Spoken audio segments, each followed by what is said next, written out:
Section 1. You will hear a conversation. The conversation is between two people, Gerard and Ben. Gerard has come to enroll himself in the Music Audio Video Library. You have some time to look at the questions 1 to 5.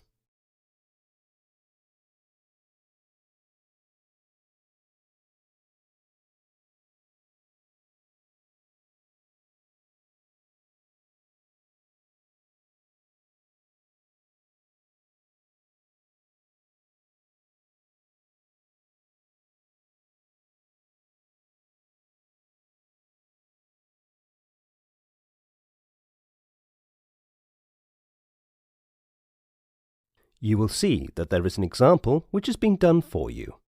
The conversation relating to this will be played first. Hi, good morning. I've come here to get enrolled in your music audio video library. Yeah, sure, I'll guide you. First you will have to fill the application form. Do you want me to fill in the form right now? Yes, if you may, please. Not a problem. The application is just a formality. You have to just fill the basic information and your signature.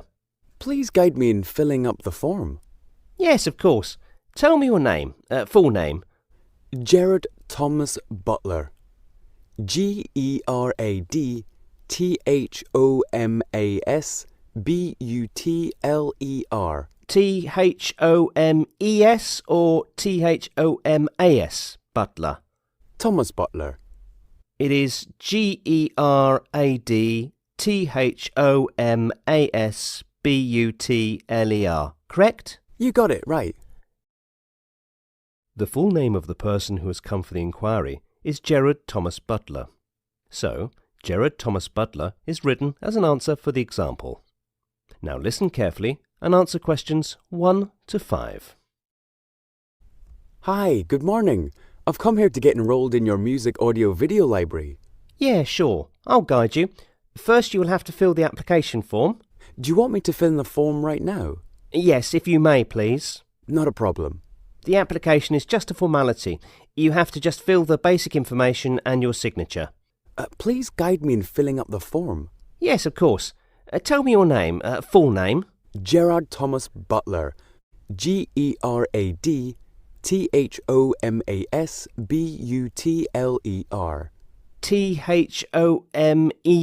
or THOMASBUTLER? Thomas Butler. It is GERADTHOMASBUTLER, correct? You got it right. Now, the next is your address. Tell me your address. 43 Vogel Street, Roslyn, Palmerston, North 4414. Did you say Roslyn, Palmerston North? I'll repeat it. 43 Vogel Street, Roslyn, ROSLYN, Palmerston North 4414. 4414 is the postcode, correct? Yes, you got it right. We also need any number from your identity card. I have my driving license. Oh, perfect. Give me the driving license number. Okay, hold on a minute. Is it in my backpack? Oh yes it is. Here it is. The number is SH72079. Here, you can see it. Okay, great. Now tell me your date of birth and year. 25th of August 1990. And can I have your phone number?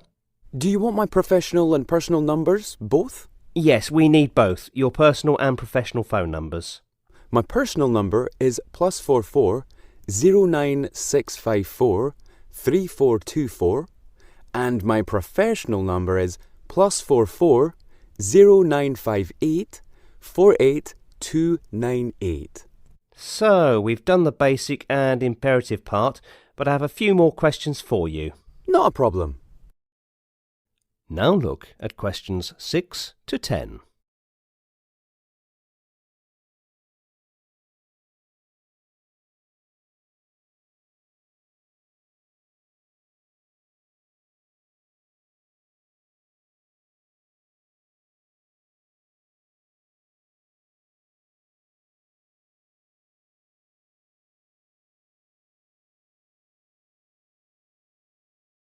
As the talk continues, answer questions 6 to 10.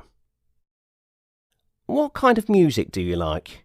Can I have a look at your brochure? Yes, please. Here it is. Actually, I'm interested in all kinds of music. It all depends on my mood, but I have an inclination towards dancing numbers. And sometimes I prefer soft music instead of hip-hop. This is because my parents love soft, calm music. And at times I get melodramatic because the light music makes me carefree. Anything and everything, music is favourite to me. What else do you prefer? I'm very fond of music shows. Some include new upcoming artists and some who are veterans in the field of music. Also, musical plays are fascinating. Recently, I got the opportunity to witness an outstanding musical show based on a comedy theme. That's great. So now all the formalities are done. You just have to sign, and last but not least, we did not discuss about the membership fee. Where do you want me to sign? Oh yes, here it is. This is the place where you have to sign, and about the fee, that will be $30 non-refundable. Here's the fee. Now, you are our member. When will I get my card? That will take almost 3 to 4 days. We'll give you a call as soon as it's ready, and you can come and collect it the next time you visit. Oh, can I borrow some of the music albums right now? Yes, of course, but you have to return them after every 15 days. Okay, I'll have a look around and take a few of them. All yours. Enjoy. That is the end of section 1. You now have some time to check your answers.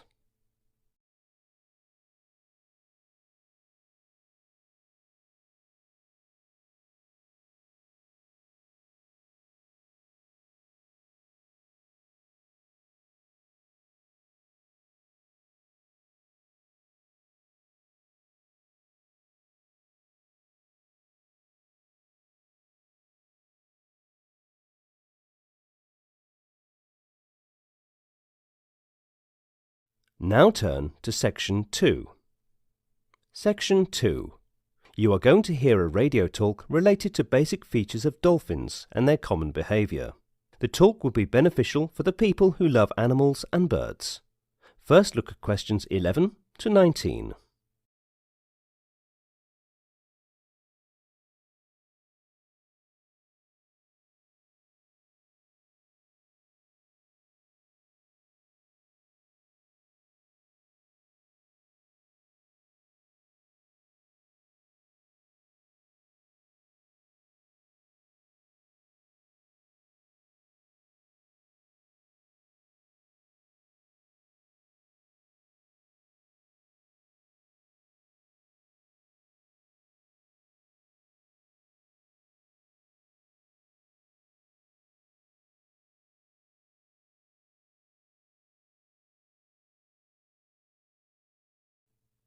Now listen to the recording and answer questions 11 to 19. Dolphins are cetacean mammals closely related to whales and porpoises. There are almost 40 species of dolphins, 17 in general. They vary in size from 1.2 metres and 40 kilograms up to 9.5 metres and 10 tonnes. They are found worldwide, mostly in the shallower seas of the continental shelves, and are carnivores, eating mostly fish and squid. Some of the senses are either reduced or absent in cetaceans or fail to function well in water. For example, it appears from their brain structure that toothed species are unable to smell. Baleen species, on the other hand, appear to have some related brain structures, but it is not known whether these are functional. It has been speculated that, as the blowholes evolved and migrated to the top of the head, the neural pathways serving sense of smell may have been nearly all sacrificed. Similarly, although at least some cetaceans have taste buds, the nerves serving these have degenerated or are rudimentary. The sense of touch has sometimes been described as weak too, but this view is probably mistaken. Trainers of captive dolphins and small whales often remark on their animals' responsiveness to being touched or rubbed, and both captive and free-ranging cetacean individuals of the species, particularly adults and calves, or members of the same subgroup, appear to make frequent contact. This contact may help to maintain order within a group, and stroking or touching are part of the courtship ritual in most species.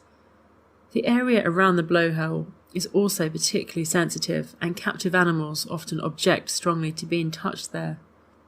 The family Delphinidae, the largest in the order of cetacean, evolved relatively recently, about 10 million years ago during the Miocene. A group of dolphins is called a school or a pod. Male dolphins are called bulls. Female cows and young dolphins are called calves. Dolphins are often regarded as one of Earth's most intelligent animals, though it is hard to say just how intelligent, compared to many other species. However, dolphin behaviour has been studied extensively, both in captivity and in the wild. Now look at question 20.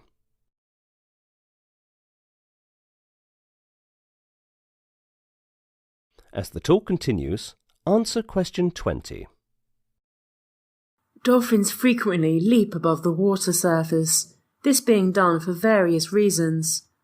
When travelling, jumping can save the dolphin's energy, as there is less friction while in the air.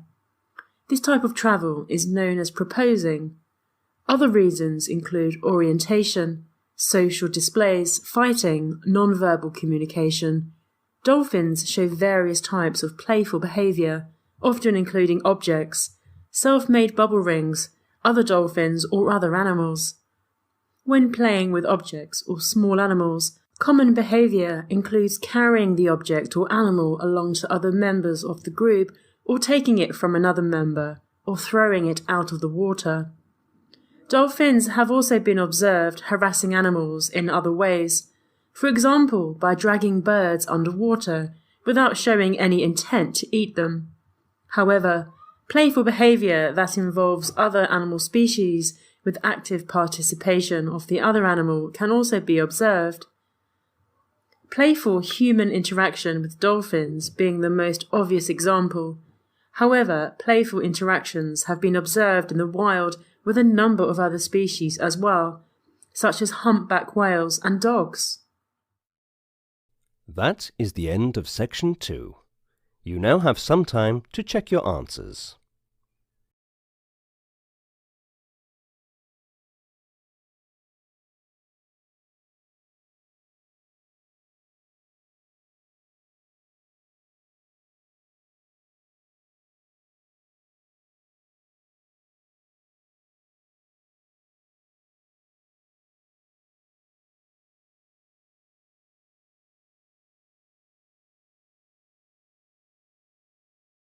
Now turn to section 3.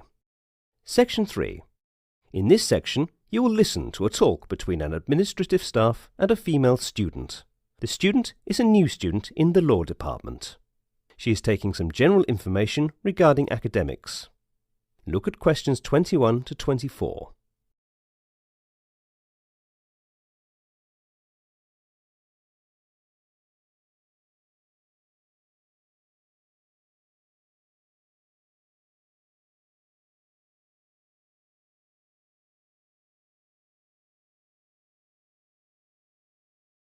Listen to the conversation and answer questions 21 to 24. Good morning. May I come in? Yes, you may come in. Can you please guide me? Where is the Law Department office? I have been searching it all over for a while, but could not find the Dean's office. Actually, you are in the correct building. I will give you the exact directions. Thank you so much. Are you a new student? Yes, I am a new student, so I was hoping if somebody could guide me. Well, I am from Law Department. What do you want to know? Almost all the basic information about academics. What is the schedule of the lectures? Well, as you must be aware that law as a whole has many subjects under it. So all law subjects are taught 3 days a week, Tuesday, Thursday and Friday. And what are the timings? Tell me one thing, didn't you buy the brochure where you can find all kinds of information? I went to buy the brochure but reached late and the window was closed. Yes, it is not open all day. There are some timings. Morning 10 a.m. to 12 p.m. and evening 4 p.m. to 6 p.m. Oh, I was not aware of the time schedule. Never mind, the lectures start in the morning at 9 a.m. to 4 p.m.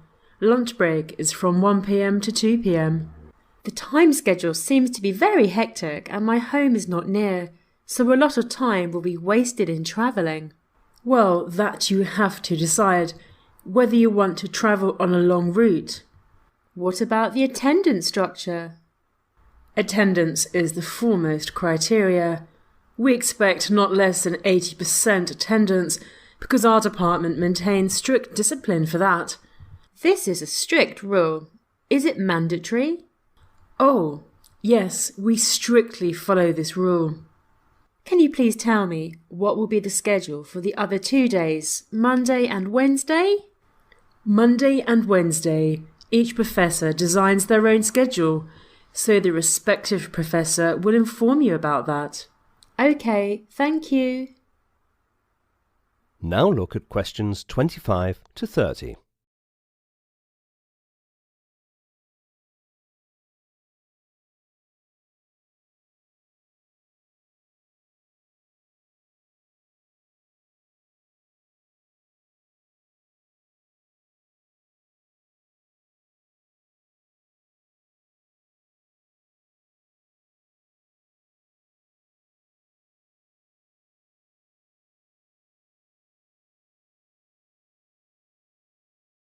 As the talk continues, answer questions 25 to 30.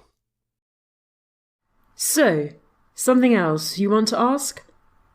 Oh, yes please. Do I have to do research work? Yes, you have to do the research work. Can you guide me what kind of research work is to be done? You will be given a particular topic related to your subject on which you have to give a presentation in your class. Only to my class or to the other batches also? That depends on your subject's professor. And for how long do I have to speak? Almost for 15 to 20 minutes. That's okay. It's neither long nor short. And also you have to make a file on that topic and give it to your professor so that you can get marks for it.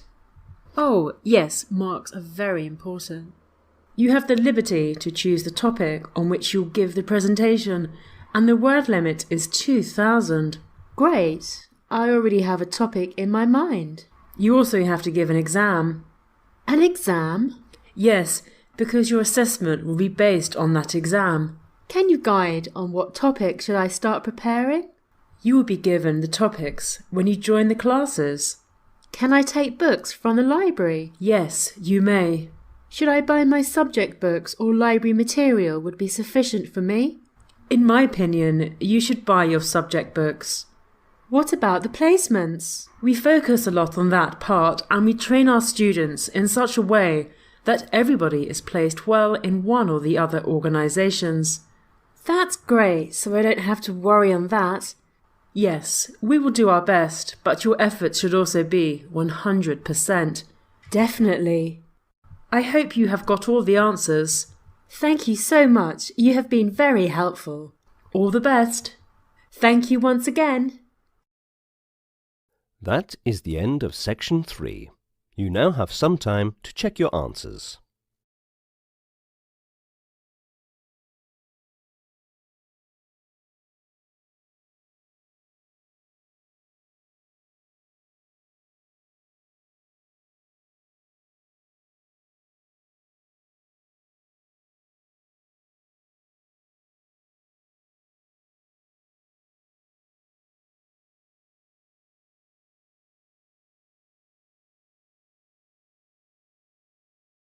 Now turn to section 4. Section 4. You will hear an extract from a talk given by a media manager from the archaeology department. The talk is related to the history of Antarctica. First, you have some time to look at questions 31 to 35.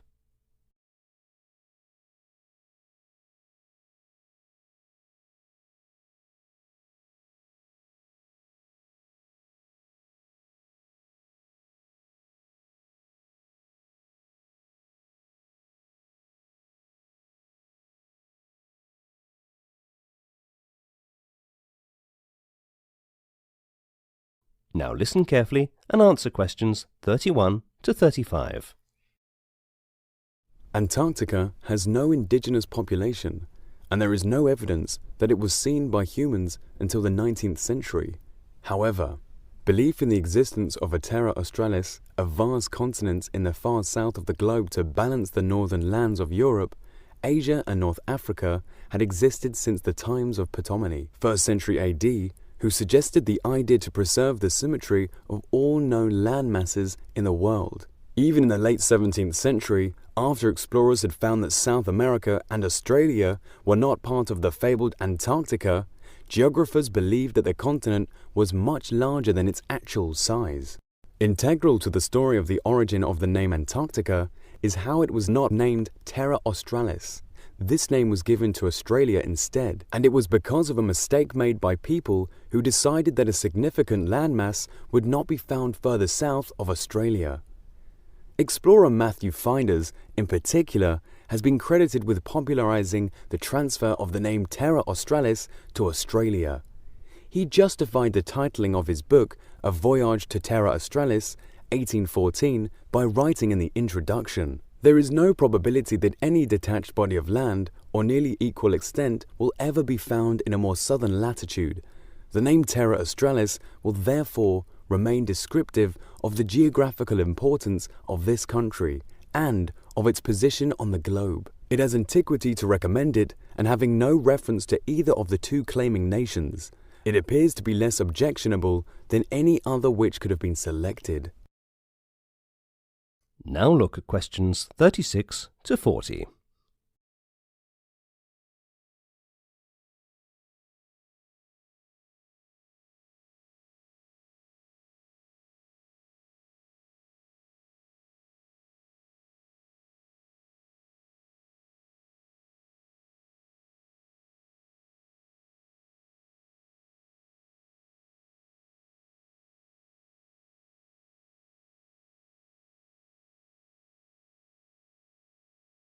Now listen to the second half of the recording and answer questions 36 to 40.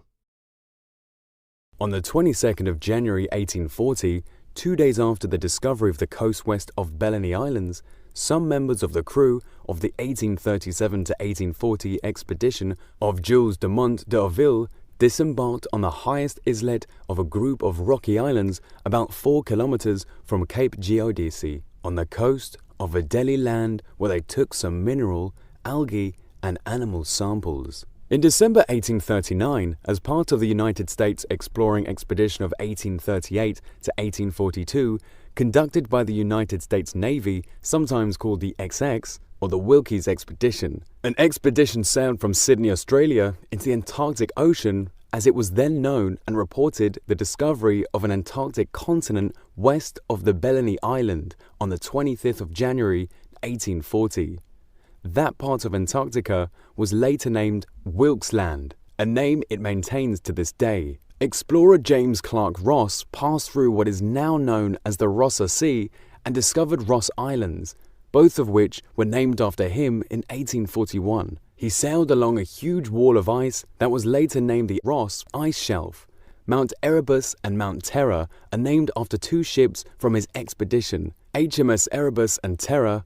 Mercator Cooper landed in East Antarctica on the 26th of January 1853. During the Nimrod expedition led by Ernest Shackleton in 1907, parties led by Edgeworth David became the first to climb Mount Erebus and reach the South Magnetic Pole. That is the end of section 4. Now you have some time to check your answers.